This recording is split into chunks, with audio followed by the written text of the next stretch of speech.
Hi, I'm Bob Schuchts from the John Paul II Healing Center.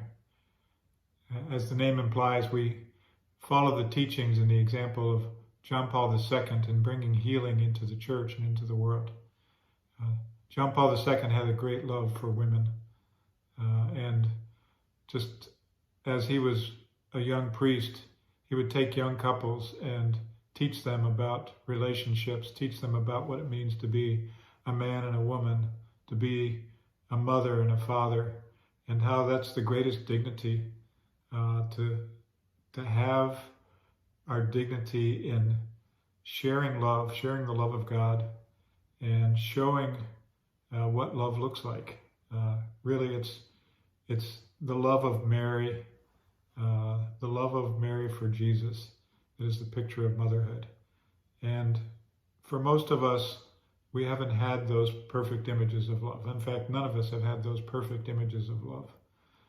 So none of us, as sons and daughters, have been perfectly loved by our mothers, but we also appreciate all the sacrifices that our mothers have made. And the greatest sacrifice, just to carry us in the womb, just to think about your mother's nurturing of you in the womb as you were a child. And whatever that was like for her and whatever that was like for you, just to give birth to you is a great sacrifice. And to raise you and to bring you up. You may have had a great mother, and you may have had a mother where there was a lot of difficulties and conflicts. But through that, as a daughter, your heart was formed to what it means to love. And every woman has in her heart the desire to give herself to another. Now, for some, it may be very deeply buried. And for some, it may be frustrated. And for others, it may be lived in fulfillment, but also in a sense of overwhelm. I have two daughters, two grown daughters, and both of them are involved in this ministry. My one daughter and son-in-law have 8 children, and so I get to see the beautiful fruits of their parenthood. My other daughter and her husband have not been able to have children. They've been married 12 years, and they're still desiring children and reaching the age where they only have a few more years of fertility. And so they've struggled with the desire to have children and not be able to have their own children. And they've prayed about adoption and may consider adoption. But in the meantime, they've been a second mother and father to my 8 grandchildren, and also spiritual parents to many. It's the vocation of every woman to grow into motherhood. Even women who become religious, they live in the spiritual motherhood, and single women live in that motherhood, and married women and women with children outside of marriage. Every woman is called into the beauty of living that motherhood. And as John Paul II talks about, it's a great dignity. As I think about it, I was a marriage and family therapist for 35 years, and I was married until my wife died a few years ago for 42 years. And I can't think of a more important vocation than the vocation of motherhood. If you look at the lives of people are formed by that kind of love. And to the degree in which that love is established in a genuine way, we grow up in security and then in maturity, and also have the capacity for purity. But to the extent to which we're not loved securely, it's difficult for us to love in a mature way. And it's difficult for us to live in a pure way. And that's really the challenge of every man and woman, is to be able to love in a way that provides security and raises those we care about in maturity, and to teach purity, to teach the purity of our bodies, to teach the purity of our souls, to see each other with love and dignity. And sometimes when we have situations in our growing up of being hurt, we can get off course. It's the reason why we need healing. We can go in a direction that we didn't want to go, or we can make decisions in our heart that interfere and thwart with love. For example, some people seeing a lack of love between their mother and father, and maybe their mother and father never together, or they were together and had difficulties. They may make a decision in their hearts that I'm not going to marry because of that. I remember one young woman whose parents had gotten divorced 3 times, and it was a very sad situation. Three different marriages to 3 different divorces, and she lost faith in marriage. And so she said, when I have children, I'm never going to get married. And as I heard her, I could feel her pain, but I could also see how she was repeating the same problem that she had lived with by making that kind of vow that she'd never marry.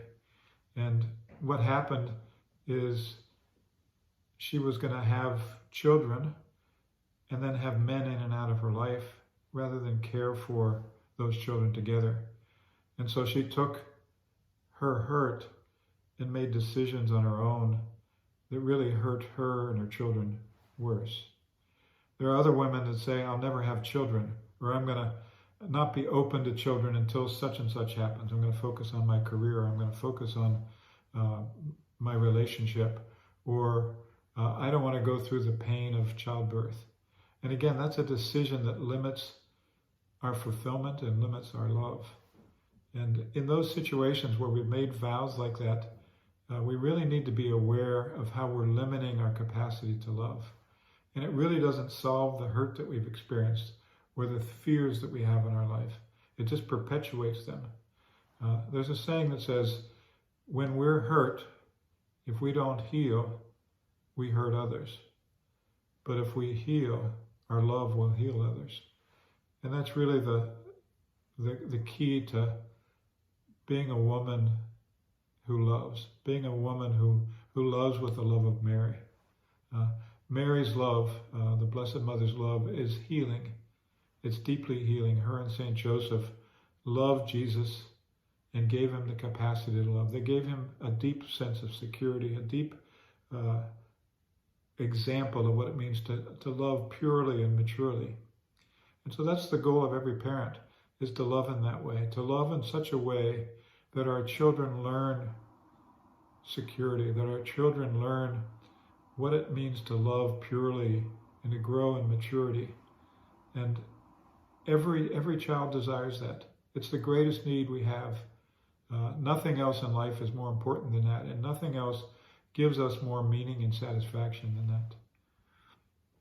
In my own life, I grew up with as one of 7 children, and in my earlier years, our parents loved each other and loved us very well. But as I got into the teenage years, they began to have a lot of conflict. And in that conflict, I began to experience, my brothers and sisters began to experience an insecurity that we had not known before. And then my parents divorced. And my mom was devastated, and my dad also. And out of that, I made my own vows. I made vows that I'd never do that like my parents did. I would never hurt somebody like my parents. My dad hurt my mom, and like my parents hurt each other. And I didn't realize that, but it really put a barrier around my heart. And when I got married, even though I desired to never hurt my wife and children, I realized that keeping my heart closed and creating a barrier around my heart really made it difficult for me to love my wife and my children well. I'm thankful that God began to show me that, and I could release those vows that I had made and open my heart to love.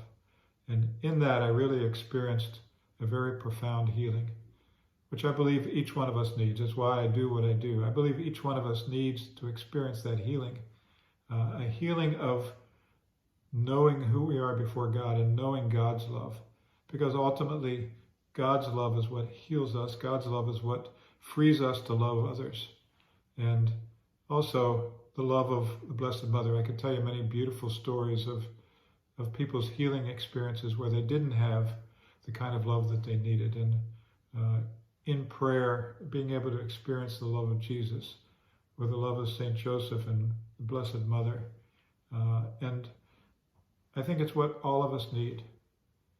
I want to invite you for a minute to be little, to envision yourself as a little child, and to picture yourself in the arms of your parents. And just allow yourself to feel what it felt like to be little, first with your mother and then with your father. What did you experience? Did it feel safe? Did you feel loved? Did you feel insecure? Is it hard to picture them holding you, delighting in you? You know, it's what every child needs, is to be delighted in, to be the joy in the eyes of their parents. Did you experience that? And if you did experience that, you know what it means to be delighted in, to be beloved. But if you didn't experience that, or it was incomplete in your life, either with your mother or father, or with both of them, or it was like me, it was there for a while and then it was not very secure and things fell apart. Those leave deep wounds in our hearts, and those wounds need to be healed. And one of the most beautiful ways that I've seen that healing take place is to experience the love that Jesus experienced in the Holy Family. It's really the perfect picture of family love.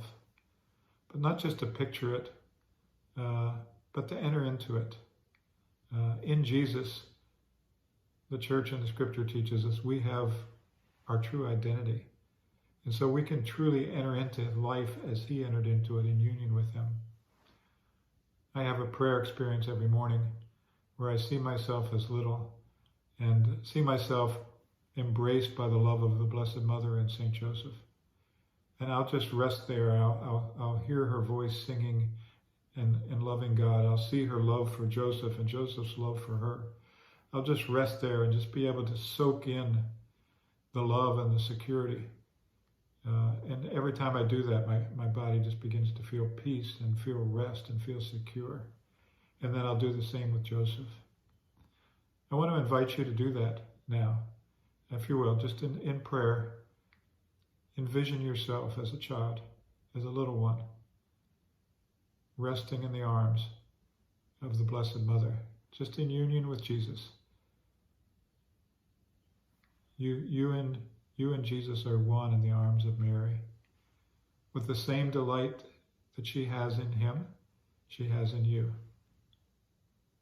With the same tenderness, the same affection she has with you.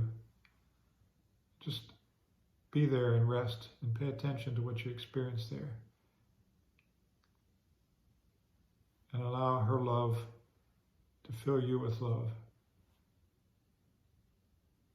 Allow her love for St. Joseph to give you a security of what it means for a man and a woman to love each other well and purely. And then allow yourself to experience her words, her blessing of you, her gaze, her tender gaze that just looks at you with such love and sees your needs. That's truly what it means to be a mother. And now look at St. Joseph and allow him to hold you, feeling his love for Mary and his love for you and his gaze and his strength and protection. As you enter into that, just let their love collectively and the love of God that comes through them sink into your heart. That you are truly not only their beloved, but the beloved of God the Father. Just as Jesus is the beloved of God the Father, you are the beloved daughter of God the Father. And you are the beloved daughter of Mary and St. Joseph because you're united to Jesus. He came to show us all what love is like. And I would say to you, the more that you allow yourself to enter into that love and allow that love to become a part of you, the less you need to hold on to your own decisions and vows and choices that keep love limited in your life. The more open you become, the more open you are to love freely and fully and faithfully and fruitfully. That's what true love is. And as you love in that way, whether you're living in natural motherhood, or whether you're pregnant right now, or whether you're not able to have children but you have a spiritual motherhood, or whether you have a vocation of spiritual motherhood, whatever that is at this point in your life, it's your love that's going to transform the people who you're responsible for, the people who you cared for. Just let that love come through you. Let the love of the Holy Spirit pour out of you. Right now, the world needs women who love this way, who aren't trying to be men, because you can never be a man, nor should you want to be a man. There's a beauty and a genius in being a woman that's irreplaceable. There's no greater intimacy and communion than that between a mother and a child. And a mother's heart shows the love of God in a way that no one else in the world can. And so be fully you. John Paul II talks about the feminine genius. You have a gift in your femininity, in your nature as a woman, that the world needs now more than anything else. It is the greatest vocation. Natural motherhood and spiritual motherhood, whichever one of those that you're called to right now, live it in the fullness and the freedom of knowing, first of all, that you're beloved and that you're passing on that love. You're passing on that security. You're teaching by your love others to be mature in love. And you're also loving in such a pure way that others come to love purely. That's the beauty of your vocation. May God bless you.